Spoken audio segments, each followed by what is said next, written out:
শিক্ষা সফর গিয়েছিলাম সাফিনা পার্ক রাজশাহী। সেখানে গিয়ে মনে হলো না আসাই ভালো ছিল। কেন এমন মনে হলো তা এই ভিডিওতে শেয়ার করব। আসসালামু আলাইকুম, চলে আসলাম নতুন একটা ব্লগ নিয়ে। অনার্স ফাইনাল ইয়ারের এটাই আমাদের শেষ ট্যুর। আজকে আমরা সেই ট্যুরে যাচ্ছি। ভোর 6টা বাজে উঠে রেডি হয়ে নিয়েছি, যেহেতু 7টায় বাস ছাড়বে। আমি, আমার বেবি, আমার মা যাচ্ছি। এখন একটু ঠান্ডা আছে যেহেতু ভোরবেলা, তবে রোদ উঠলে অনেক গরম লাগে। এখন আমরা যাচ্ছি কলেজের উদ্দেশ্যে, বাসের ওখানে, কলেজের সামনে যেহেতু বাস, ওখানে আমরা যাচ্ছি। সবার আগে আমরাই গিয়েছি, অনেকেই আসেনি, মাত্র 5 জন ছিলাম। তারপরে আস্তে আস্তে সবাই আসলো। বাস ছেড়েছিল প্রায় 8:30 বাজে, কিন্তু আমাদের টাইমটা একটু আগে বলেছিল। তারপরে বাস চলতে শুরু করলো আমাদের গন্তব্যর উদ্দেশ্যে।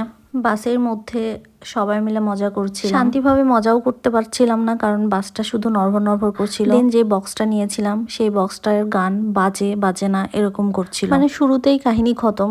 তারপর 12টা বাজে পৌঁছাইলাম দুলতে দুলতে। পৌঁছানোর পরে মনে হলো না যে আর ভিতরে যাই, বাসায় থাকা অনেক ভালো ছিল।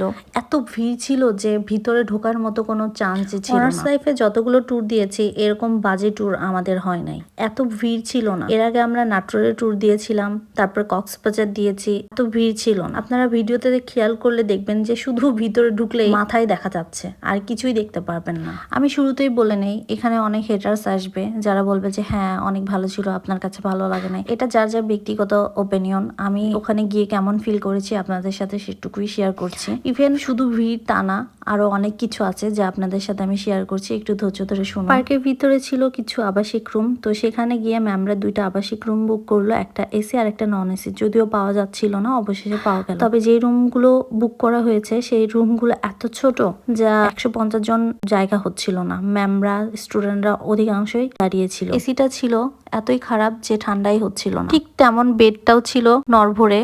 তারপর বের হলাম, ভাবলাম আমাদের যেহেতু খাবার দাবার দেরি আছে, তো হালকা কিছু খেয়ে নেই আমরা। হালকা কিছু খাওয়ার মধ্যে গিয়ে দেখলাম মোগলাই খাওয়া যায় গরম গরম, কিন্তু সেই মোগলাইয়ের মধ্যে লাল মরিচের গুঁড়ো, ডিমের কোনো ছিটাফোটাও নাই।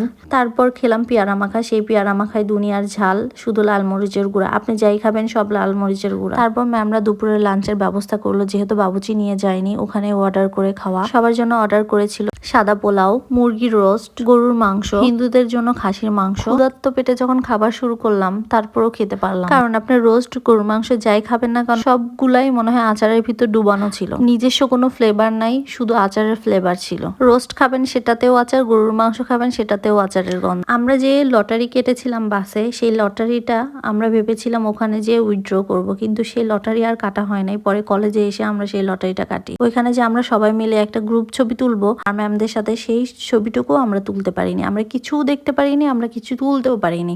যাওয়া খাওয়া চলে আসা। লাস্ট আমরা গিয়েছিলাম পর্দার পারে, ওখানে যে একটু শান্তি পেয়েছিলাম। আর এই ট্যুরটা ছিল শনিবারে।